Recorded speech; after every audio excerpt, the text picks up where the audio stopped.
J'ai voulu l'aider et puis je me suis fait avoir. Vous connaissez cette phrase, hein, pour beaucoup.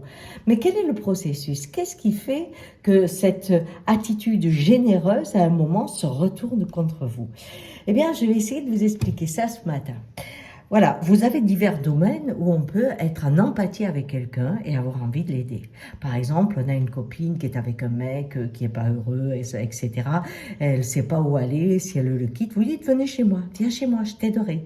Et quand elle arrive chez vous, au départ, tout est bien, vous l'avez sortie de cet engrenage où elle ne pouvait pas bouger dans sa douleur. Et là, vous qui êtes très active, vous mettez tout en route et puis vous essayez de lui trouver un travail, de la faire bouger, de ceci. Et là, elle bouge pas. Elle reste dans sa douleur. Elle est fixée dans cet état. Alors, après l'avoir bougé, vous commencez à gronder un petit peu, à dire, écoute, ça va bien quand même, maintenant, il faudrait que tu fasses quelque chose. Et là, vous trouvez qu'elle est lourde, elle devient un poids. Et vous avez envie de la mettre dehors.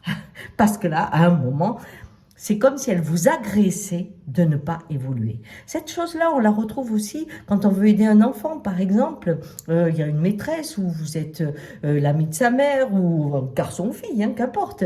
Et vous dites, oh, celui-là, tiens, je vais lui donner un coup de main pour qu'il s'en sorte. Alors, vous faites tout ce qu'il faut. Et là, à nouveau, la même chose. Vous avez l'impression qu'il ne fait pas, lui, les efforts nécessaires que vous faites pour l'aider et qu'il ne vous rend pas ce que vous lui donnez. Et au bout d'un moment, vous dites, il me nargue, il se fout de moi. De toute manière, là, ça vaut plus le coup et vous arrêtez. Et vous êtes souvent très violent.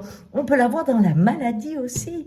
Hein, quelqu'un qui a pris du poids ou quelqu'un qui boit trop, etc. Vous dites, je vais t'aider, tu vas sortir de là. Alors vous vous donnez à fond, à fond, à fond. Et puis vous voyez que l'autre, eh ben, il s'en sort toujours pas, quoi. Il n'arrête pas, quoi. Alors dans ces cas-là, vous dites, écoute, regarde tout ce que je fais et toi, tu restes là-dedans.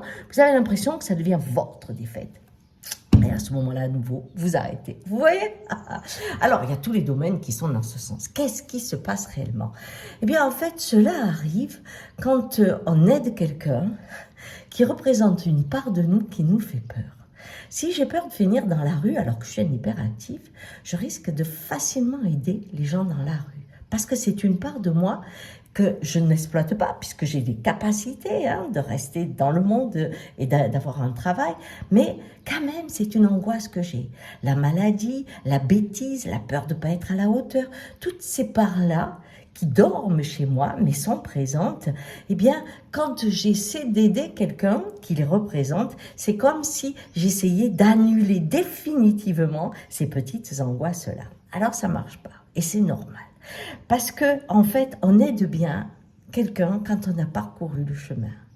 On voit les AA, par exemple, les alcooliques anonymes, ça marche très bien. Pourquoi? Parce que ceux qui aident sont ceux qui sont passés par là. Pour la drogue, c'est pareil, mais pour beaucoup d'expérience, on dit marcher sa parole, c'est-à-dire parce que j'ai marché la route, je peux t'accompagner, tu vas le faire à ta façon, mais je suis dans un tempo, dans une connaissance qui fait que l'autre ne se sent pas dans tu me dois ou tu dois ou avance, ils se sont juste accompagnés. Vous voyez?